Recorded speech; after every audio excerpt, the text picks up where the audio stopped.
Shoutout sa mga viewers ko dyan. Huwag kayo puro nood. Subscribe din pag may time. Ngayon nga pala, samahan niyo akong maglaban ng mga medyas namin dahil linggo na nga ngayon at may pasok na naman bukas.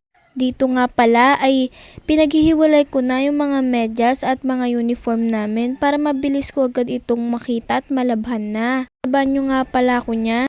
Ayan, napaghiwalay ko na nga pala dyan ang mga medyas at simula ko na itong basain at labhan.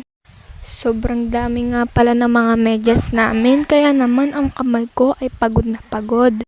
Kinukusot ko na nga sa mga oras na yan ang aming medyas. Kami nga lang pala ng lola ko ang nasa bahay sa mga oras na yan. Kasi tinoka ni lola paglalaban ng medyas namin para konti na lang alalabhan niya. Mga kapatid ko naman ay nasa bahay namin. Nga na pinaglalabhan ko ay sa amon ng lola ko. Pero ang turing sa amin ay parang pamilya na din. Kaya nga pala kusot na lang ang ginagawa namin sa paglalabang ngayon dahil wala nga pala kaming washing machine. Dahil ito ay nasira kaya hindi namin ito magamit. Sa mga oras na yan nga pala ay napapagod na ako. Pero naisip ko kailangan kong ipagpatuloy ang paglalaba. Sa mga oras na nga ito pala ay lumipat ako sa may kusina. Mas malakas kasi ang tubig dito kaysa sa banyo. Tapos ko na rin nga palang kusutin ang mga medyas kaya ayan nagbabanlaw na ako. Sa sobrang dami nga niyan ay ako'y nagugutom na.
Dito nga pala ay nakasakay na kami sa tricycle papuntang bayan.